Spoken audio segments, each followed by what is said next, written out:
real straightforward today. Tier list, best pay-per-views ever. King HTM. I think he goes under, he might go under a different name. I couldn't find the comment that he left. It was a rather aggressive one, which I appreciated because he really wanted me to do this. And he said, if you don't f***ing do this, I'm going to f***ing come and find you and f***ing kill. He didn't actually go that far, but he said, we really want to see you rank all of your pay-per-views. And he also prefaced it with the fact that he didn't have No Way Out or the Royal Rumble on there. So, through the power of editing, we'll add those in. Also, I think he missed NXT Domination. I went and sort of... who f***ing cares? Shut up! Pay-per-view tier list. Yeah, so as I said, King HTM, he may go under something different on YouTube. I appreciate him putting this together because you know how it is with me. I would never do this myself. And also what we're going to do, you might notice up here on the tab, is we have my lovely website put together, of course, by Elliot, who went through and literally linked every single show that I've ever made in universe mode. Each one of these links back to the video. So it is absolute insanity. It's all up to date. So what I'm going to do is I'm going to actually scroll through these, scrub through a little bit of the show if I can't remember what's on it. We are starting with Backlash. Now, I remember some stuff. I remember it was in 2 parts, Backlash, and I remember it being relatively strong because, of course, we started the whole series just with a highlights video of WrestleMania Dallas. That's how long ago we started this. I think the main event was, we'll have a look, I think the main event was like Roman Reigns or something. That's just insanely loud, isn't it? I think it deserves at least an A for this finish alone. Boom. That's not a bad edit for back then. I think purely based on that finish to that main event, I think Backlash gets an A. He forgot to add in NXT TakeOver Domination. I believe it was Christopher Gerard, which is also known as Oney Lorcan, versus Finn Balor in the main event. Part of me kind of feels as though like this might not have been the strongest. The set's pretty cool, so I think it should get at least a B. I think maybe a C. Yeah, let's put it in the C category. Let's go to Night of Champions. Rikishi comes in. I basically wanted to sell it like, oh my god, Tyson Kidd's going to be the world champion, when in reality, he was never going to be the world champion. You have to think it's over. It's got to be. Make the count. You're kidding. You're kidding. Of course it's not over. I think it's a B, because I don't think that's the strongest main event, but also the story of Tyson Kidd coming up through there was pretty good. So I think a B might be a little bit harsh, but, you know, it is what it is. Stronghold. I thought this was I thought the main event of this show was really good. For its time, I think this was a decent match for its time, for sure. Yeah, and then it went to the inevitable extra fall and all that sort of thing. Yeah, okay. I think, because I've got an idea of what I'm going to rate some other shows later, I'm going to give that a B as well.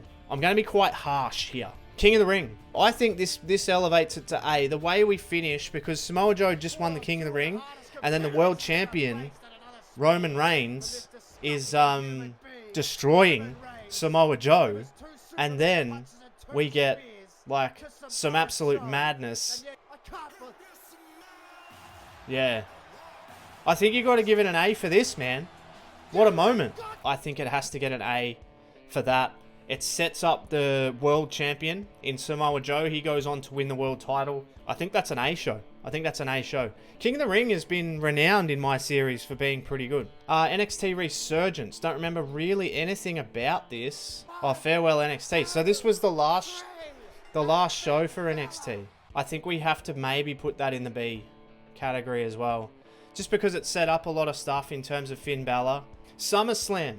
Tyler Breeze versus John Cena. So you've got Apollo Crews. So this was a really formative show, because you've got Apollo Crews, who's really coming into his own with the whole ESM stuff. Eric Bischoff as the owner and the CEO, or whatever you want to call it, of Elite Sports Management. So it's a very, very formative time. I think you got to give it an A, don't you? Because you finish off with The Rock, and in true Murph style, we always put the world title on last. Yeah, I think we give that an A. Unforgiven. Oh, this is when Joe won the world title. That was pretty cool. Was that the International Express? Yeah, Sami Zayn and Ryan Lusk. I think it's kind of an in-between. So I think we can probably give Unforgiven a B pretty safely, because there's nothing crazy, nothing massive, nothing major. I remember No Mercy being a really, really important show. Like, this is when 2017, I feel like now that I'm like a couple of years into making, like you can even see the views changing and that sort of thing.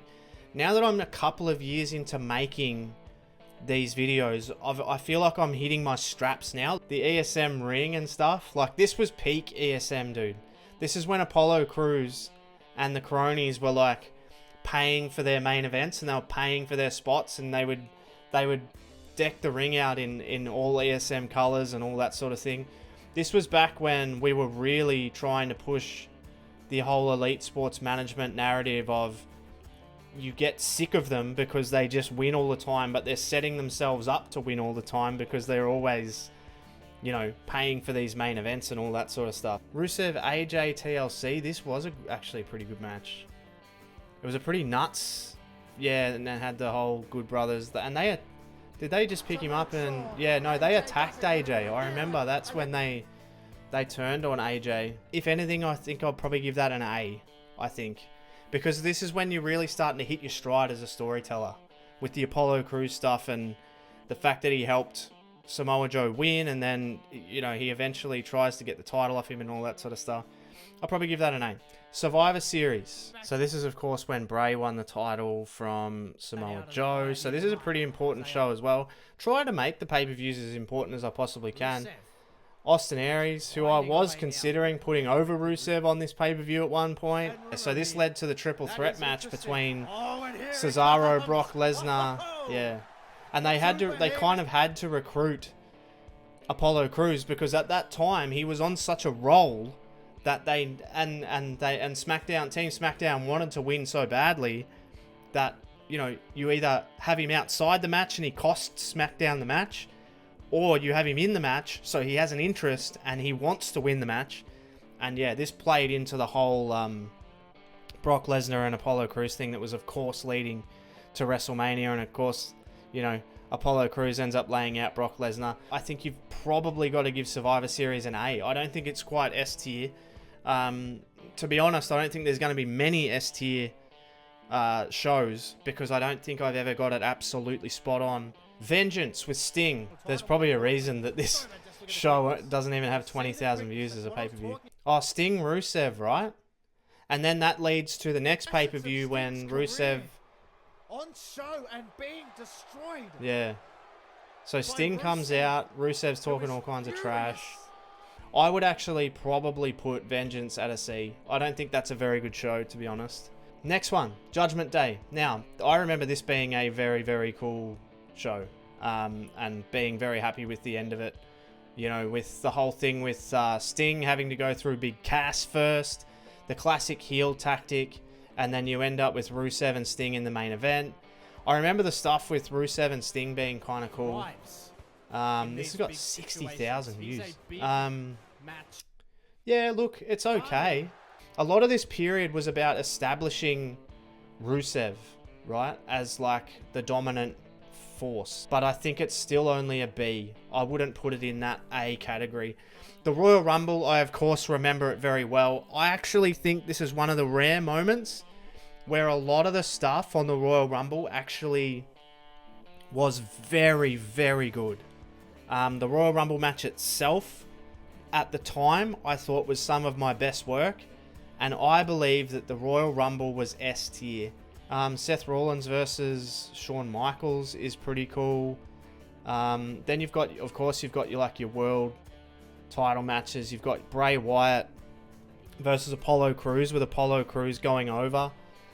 This moment with Kevin Owens, like Kevin Owens returning, No Way Out, Apollo Crews and some ESM fuckery. They bring out the battered and bloodied Bray Wyatt, which obviously comes back to bite Apollo Crews in the ass later on. when he encounters The Fiend. But I think No Way Out, in terms of a setup show to WrestleMania, was strong. But judging it on its own, I think it was a B. WrestleMania Philadelphia. Now, at the time, this was the best video I'd ever made. I was so convinced. It took me so long to put this show together, and I was incredibly proud of how we blew off all the storylines and how we did everything. I think this is another S tier show for me, in my opinion. I remember getting emotional in the main event between Rusev and Kevin Owens because it was such a culmination, and it was the first time that I'd ever done a WrestleMania and been able to actually pay stuff off. It's the only Universe Mode video that has 100,000 views. For me, in a lot of ways, it's like the best video I've ever made. With the whole ESM stuff, with Paul Heyman revealing himself as part of ESM, with Brock Lesnar, the Money in the Bank ladder match I thought was cool, establishing the Undisputed Era and Adam Cole. Just a whole lot of stuff like Drew McIntyre versus Kurt Angle. I think Bray Wyatt versus Chad Gable's a really underrated match. You've got Aleister Black versus The Undertaker. You've, of course, got Apollo Crews versus Brock Lesnar. You've, of course, got Rusev versus Kevin Owens. I don't think I can put it anywhere else. Backlash. I remember this being a good match because, of course, Roman Reigns rejoined the Shield purely just to embarrass them at WrestleMania. I thought that was a cool storyline. Yeah, with the whole Kevin Owens thing. This was his first defense of that world title. And Kevin Owens wins. Not bad, but I believe perhaps a B. I probably could have followed WrestleMania up with a little bit of a stronger show there, I think. Clash of Champions. This was actually really cool.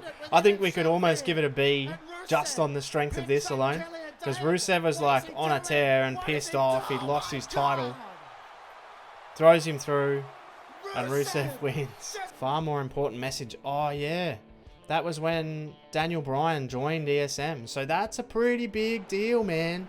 Clash of Champions probably gets an A because that's such an important part of history. I believe this show, King of the Ring, the latest one, I believe this is right up there in terms historically of the best shows that I've ever done. It has the best match I think I've ever created in Daniel Bryan versus Andrade, Gable versus Rollins, which is a very, very underrated match as well, with the controversial finish here. This might be a little bit biased. I think that's S tier. I think that King of the Ring show was absolutely outstanding. I was very, very proud of it. It's got a couple of the best matches I've ever made, and I think if you were to look objectively back on WWE pay-per-views and say, that's got two of my favourite matches that I've ever done or seen on it, I think you would give that the ultimate. SummerSlam, I remember this very, very well. And I would say that this SummerSlam show was an A. Massive main event. Apollo Crews, Drew McIntyre. This is when Drew McIntyre defeated Apollo Crews. But he defeated him for the ESM Championship that was never officially recognized. I think for that alone, dude, this show gets an A. This show with Kevin Owens versus Daniel Bryan as well, actually. I may actually have to change that. This was unbelievable. This had a lot of massive, massive moments. This solidified Elite Sports Management. I think SummerSlam is actually S as well. And now I'm going to stick to my guns here. I believe that, and there could be another couple of shows here in that S tier. I know it sounds arrogant, but I genuinely believe in my heart of hearts that SummerSlam show with the absolute, like the solidifying of Elite Sports Management, very, very key to the series. Now, Unforgiven, Rusev, Kevin Owens, the rematch, Aleister Black versus... Oh, yeah, this was a cool match as well. I think this is probably in the A tier because you've got that phenomenal match with Apollo Crews. I think we give that an A, Unforgiven. It's not quite S because it's not SummerSlam, is it? No Mercy. Almas, Mr. 5-Star, no doubt having an absolute classic with someone. Seth Rollins. Yeah, so I do remember this being a pretty outstanding match for the US title. And that might have been the start of the reign, was it? Champion. Yeah. Almost to being That's the start of the reign. Who was Raymond Rowe facing at this time? Oh, this is Volta. Yeah, so again, like, that's pretty cool. Another Hell in a Cell match. So this time you've got Drew versus Aleister Black. Oh, I remember this. Yeah, so No Mercy had a very, very interesting plot point because this is, and it's coming into play. Well, it came into play at No Way Out, of course, with when the roles were reversed and it was Chad Gable versus Apollo Crews. And everybody sort of was thinking, oh, maybe Apollo Crews might lay down just like Chad Gable did. This was a very, very key moment in the history of this series because it really showed ESM what they were all about. All signs led to the potential that Chad Gable wouldn't do this, but that's what ESM was all about. They're all about that controversy and that, you know, the doing what you wouldn't think they would do and stooping to lows that you wouldn't think that anyone would stoop to. And that was the whole story with Elite Sports Management. And, you know, this was cool. It was a cool moment because I don't think we premiered the... Oh, yeah, no, we did. We premiered it. And that sucks. Like, that's really... That sucks. We had a thought to have Gable kick out and then, like, have second thoughts, like, to create even more doubt. But, yeah, no, we didn't do that. And, oh, this was a sick match, man.